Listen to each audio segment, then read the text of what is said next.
Jemaah makin memadati masjid sejak selepas ibadah sholat maghrib guna mempersiapkan diri melakukan ibadah sholat tarawih perdana. Sholat tarawih dimulai sekitar pukul 7:30 malam dan ba'da sholat isya. PP Muhammadiyah sendiri telah menetapkan hari puasa pertama dimulai pada hari Rabu atau hari ini dengan mengacu pada parameter kalender Hijriah Global Tunggal atau KHGT. Metode KHGT merupakan metode baru menggantikan metode wujudul hilal.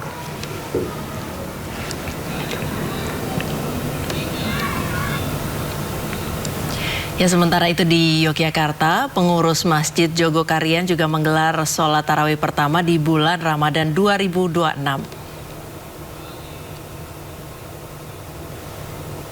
Masjid Jogokarian Yogyakarta gelar sholat tarawih perdana malam ini pemirsa atau kemarin. Sesuai dengan keputusan dari pimpinan pusat Muhammadiyah yang menetapkan 1 Ramadan jatuh pada Rabu 18 Februari 2026. Keputusan ini berdasarkan hasil hisab hakiki Majelis Tajrih dan Tajdid PP Muhammadiyah yang berpedoman pada prinsip kalender Hijriah Global Tunggal. Sementara itu, Masjid Jogokarian selama bulan Ramadan akan menyediakan menu berbuka puasa gratis sebanyak 3.800 porsi.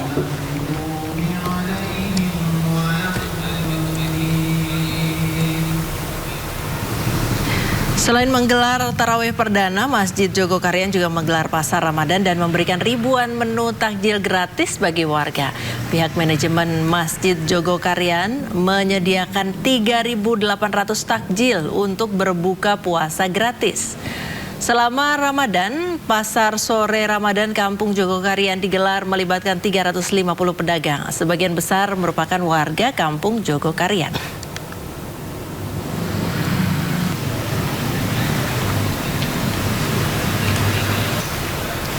Ya, pemirsa, menyambut Ramadan, ribuan warga di Kebonjeruk, Jakarta Barat mengikuti pawai obor dengan berjalan kaki lebih dari 5 km. Iya, sementara pawai obor di Pademangan, Jakarta Utara, pemirsa, dimeriahkan warga yang memakai kostum hantu.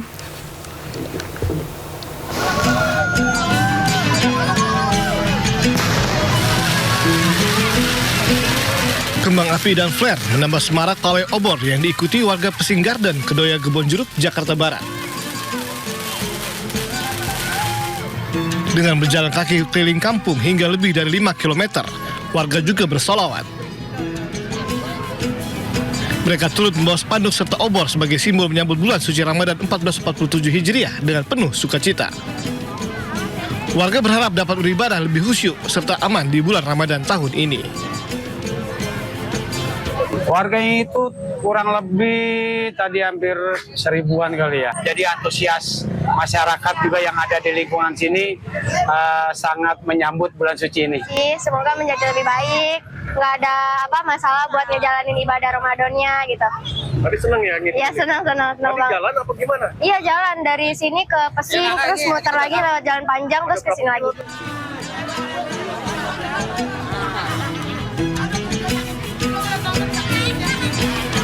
Sementara itu, ratusan warga RW 2 Pademangan Barat, Jakarta Utara juga gelar pawai obor keliling kampung. Tidak hanya dimeriahkan dengan kembang api, pawai obor kali ini sangat menarik karena diramaikan oleh beragam jenis hantu seperti tuyul, pocong, dan kuntilanak. Di bulan suci Ramadan nanti, pihak RW setempat juga akan mengadakan sis kamling di malam hari untuk menghindari adanya aksi tawuran dari anak-anak muda. Dari Jakarta, Rizky Falufi dan Miftahul Gani, iNews melaporkan. Senen, Jakarta Pusat, harga sembako sudah naik dari 1 pekan lalu. Waduh, daging sapi dan cabai rawit merah jadi komoditas dengan kenaikan harga tertinggi. Daging sapi menjadi salah satu komoditas yang paling signifikan mengalami kenaikan. Kini harganya naik hingga sekitar Rp140.000 per kilonya. Tidak hanya daging sapi, cabai rawit merah juga mengalami lonjakan harga. Di tingkat pedagang, harga cabai rawit merah yang biasa dibuat bumbu dan sambal naik menjadi Rp120.000 per kilogram. Nah, menurut pedagang, kenaikan harga terjadi karena pasokan dari daerah penghasil berkurang.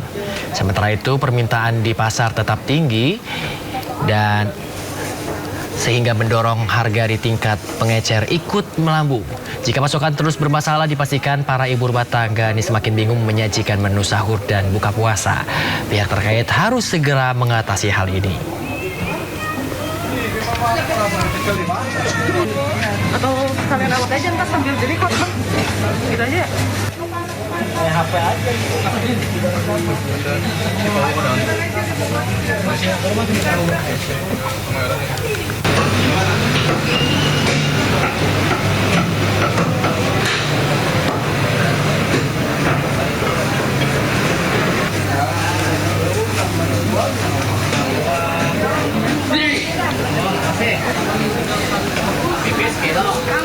Hari ini menurut pantauan kami di Pasar Senen Jakarta terpantau sejumlah komoditas mengalami kenaikan harga, salah satunya yaitu daging. Di mana komoditas daging ini memasuki bulan Ramadan yang biasanya di harga Rp130.000 per kilonya kini menembus angka ada yang menjual Rp140.000 per kilo hingga Rp150.000 per kilo. Dan memang memasuki bulan Ramadan ini tentunya permintaan pembelian dari daging sapi ini mengalami peningkatan karena memang memasuki bulan puasa ini ternyata banyak masyarakat yang berbelanja daging sapi. Saat ini saya berada di ruko milik Bapak Haji Kiki. Saya akan berbincang nih bagaimana pantauan, apakah hari ini pasokan stabil atau seperti apa, Pak? Kalau pasokan untuk sementara ini alhamdulillah stabil untuk pasokan. Tetapi untuk di harga ya kita nggak menutup kemungkinan itu di harga di 14.5 mencapai 15 gitu aja. Nah, normalnya ini kan biasa sekilonya 130 sampai 135.000 per kilonya, Bapak. Nah, untuk kenaikan harga berarti sudah mencapai 5.000 sampai 10.000 rupiah. Ini sejak kapan, Pak, kenaikannya? Sejak dia 2 minggu yang lalu. 2 minggu yang lalu itu udah ada kenaikan. Soalnya tiap hari itu ada kenaikan, Bu. Masalahnya kalau harga daging itu dari pemerintah udah patokan dari harga faktur, di harga 55 itu patokan pemerintah. Tetapi kita sebagai pedagang itu ngambilnya dari karkas, bukan dari pit rotor, ngambilnya dari pengepul seperti Dharma Jaya gitu. Itu harga karkas itu sekarang mencapai 108, 107, 108 gitu. Tapi untuk pantauan saat ini, Pak, dari RPH sendiri apakah juga mengalami peningkatan harga atau ada faktor lain sih, Pak? Kalau peningkatan harga dari pemerintah nggak ada. Harga stabil karena mungkin ini waktunya ada di bulan Ramadan, Imlek, menjelang mau Lebaran, Idul Fitri, itu udah pasti ada kenaikan gitu. Nah, prediksi Bapak nih sebagai pedagang daging untuk harga sendiri, apakah nantinya semakin mendekati Lebaran ini juga akan mengalami kenaikan harga? Itu udah pasti. Biasa H-7 itu udah mulai ada kenaikan lagi. Harga itu bisa mencapai di 145, 150, 160 kemungkinan ya. Tapi kita sebagai pedagang mudah-mudahan bisa menahan harga di harga 14 atau 14.5. Mungkin ada harapan, Pak, dari pedagang sendiri? Kalau harapan kita sebagai para pedagang untuk para pembesar di pemerintahan, saya minta dan mohon untuk menekan harga semurah mungkin. Karena kita sebagai pedagang nggak menutup kemungkinan kita kasihan pada konsumen seperti warung Padang, catering, yang lainnya. Itu mereka itu harus bisa menjual lebih murah karena mereka udah ada kontrak dengan perusahaan yang lainnya, mungkin seperti itu. Oke, baik, terima kasih Pak Haji Kiki atas waktunya. Itu tadi pemirsa perbincangan saya bersama salah satu pedagang daging yang menuturkan bahwasannya saat ini kenaikan harga mencapai 5 sampai 10 ribu rupiah dan pedagang juga menuturkan agar pemerintah bisa menstabilkan harga agar tentunya permintaan dari konsumen ini stabil dan juga menjelang Idul Fitri nantinya di H-7 peningkatan harga akan kembali terjadi hingga mencapai Rp160.000. Untuk itu saya kembali kepada Anda di studio.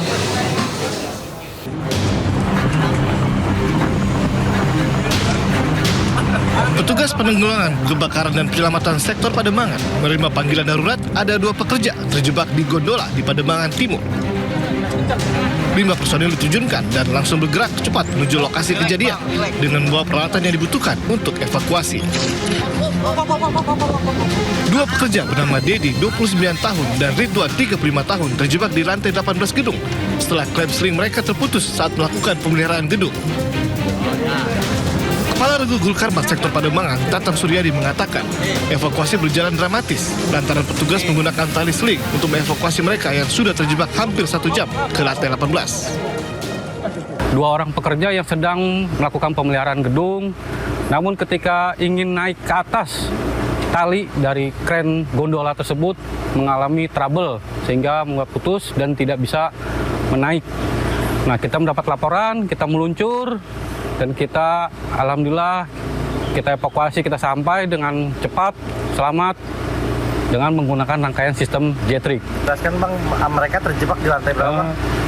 Para pekerja terjebak di lantai 18. Kedua pekerja ini pun dapat dievakuasi dalam keadaan selamat. Kejadian ini menjadi pengingat pentingnya keselamatan kerja. Dari Jakarta, Rizky Falufi, iNews melaporkan. Di kode begini, nah ini korban-korban semua, ini ada korban, kasihan yang ada selamat, alhamdulillah anak-anak selamat. Ini kami sudah berada di darat. Ratusan penumpang KM Intim Teratai berhasil menyelamatkan diri dengan berenang ke Pulau Makian usai kapal menabrak karang dan kandas di pesisir Pulau Makian, Kabupaten Halmahera Selatan, Maluku Utara. Insiden kandasnya kapal terjadi di sekitar 24,66 mil dari kota Ternate sekitar pukul 4.45 WIT. Setelah kandas, kapal KM Intim miring di perairan Pulau Makian, wilayah Kabupaten Halmahera Selatan. Tim Teratai yang mengalami kandas di perairan Makian, Kabupaten Halmahera Selatan, Provinsi Maluku Utara. Saat ini kami bersama tim SAR gabungan dari Polair, Polda Maluku Utara, Lanal Ternate, KSOP Ternate sedang dalam proses perjalanan dan akan melakukan evakuasi. Seluruh penumpang dikabarkan selamat dan penyelamatan dilakukan oleh tim SAR gabungan dari Ternate. Dari Ternate, Maluku Utara, Ismail Sangaji, iNews melaporkan.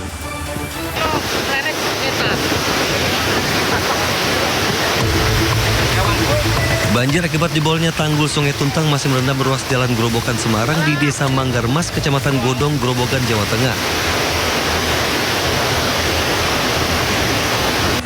Arus banjir deras membuat arus lalu lintas lumpuh total, sehingga sejumlah kendaraan terjebak macet lebih dari 12 jam. Menurut salah seorang sopir kontainer, kejadian ini membuat mereka mengalami kerugian karena terlambat dalam pengiriman barang. Sementara minibus dan sepeda motor diarahkan ke jalur alternatif sehingga dapat melanjutkan perjalanan. Hingga kini tanggul jebol belum diperbaiki dan ketinggian banjir mencapai 40 hingga 50 cm. Dari Grobogan, Jawa Tengah, Rustama Nusantara, iNews melaporkan. Cuaca ekstrim yang terjadi selama beberapa hari belakangan membuat sejumlah daerah terendam banjir. Tidak hanya rumah warga, jalur kereta api juga terendam banjir dan sulit untuk dilalui.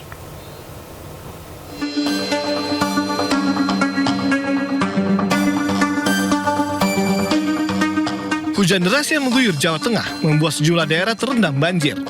Bahkan di Demak, tanggul Sungai Cabean di Desa Tologowerlu jebol.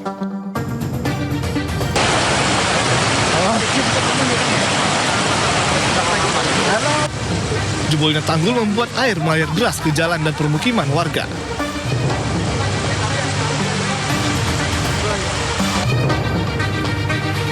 Tak hanya itu, sejumlah fasilitas kesehatan pun terendam banjir. Salah satu di Rumah Sakit Kebon Agung di Demak, Jawa Tengah.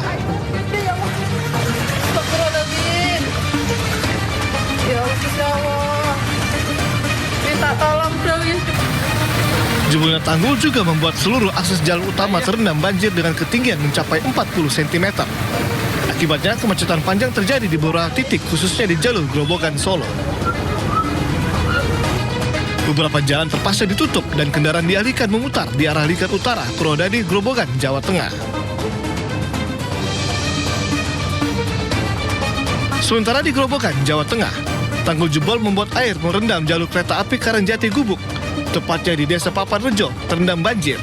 Demi keselamatan penumpang kereta, PT KAI Daup 4 Semarang, Jawa Tengah terpaksa menutup sementara perlintasan kereta api di jembatan 59 km antara stasiun Brumbung dengan Tegowanu. 3 jalur kereta api, yakni kereta api Gumarang Jaya relasi Jakarta-Surabaya, kereta api Jayabaya Jakarta-Malang, dan Harina relasi Bandung-Surabaya sempat mengalami keterlambatan. Setelah dilakukan perbaikan dan juga pengamatan yang detail terhadap kondisi jembatan, sekitar pukul 07.30, jalur kereta api yang sebelumnya dinyatakan tidak aman sudah bisa dilewati kembali oleh perjalanan kereta api dengan kecepatan terbatas.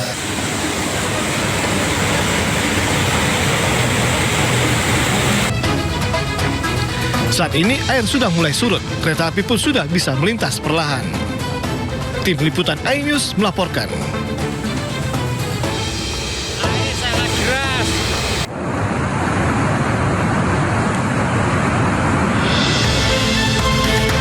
Asap tebal hasil letusan sekunder membumbung di jalur lintas selatan Piket 0 di Desa Sumberwuluh, Kecamatan Candipuro, Lumajang pada Selasa sore. Letusan sekunder terjadi setelah endapan material vulkanik sisa erupsi yang masih panas longsor akibat terkikis banjir lahar di aliran Sungai Leprak atau tepatnya di bawah jembatan Besuk Kobokan. Besarnya letusan mengakibatkan kolom asap tebal sempat menutup jembatan Besuk Kobokan atau Geladak Perak hingga membuat pengendara motor berhenti. Yang tadi cukup besar karena longsoran sekunder itu sempat sampai naik sampai ke jembatan sana tadi. Sehingga kita sebagai pengendara motor berhenti dulu. Takut karena ini kan kata warga sekitar panas ya. Dari data pos pengamatan Gunung Api Semeru, getaran banjir lahar terekam seismograf dengan amplitudo maksimal 30 mm. Petugas mengimbau warga yang berada di bantaran sungai dan pengguna jembatan Besuk Kobokan atau Geladak Perak untuk berhati-hati. Lumayan besar, jadi untuk yang ada di bantaran sungai ataupun dekat dengan aliran ini diharapkan untuk hati-hati. Ditakutkan ya sekunder bisa mencapai dari bawah sampai dari Geladak Perak begitu. Sementara itu, meski kolom asap letusan sekunder sempat menutup jembatan Geladak Perak, namun jalur yang menghubungkan Kabupaten Lumajang dengan Kabupaten Malang ini tetap dibuka. Dari Lumajang, Jawa Timur, Yayan Nugroho, iNews melaporkan.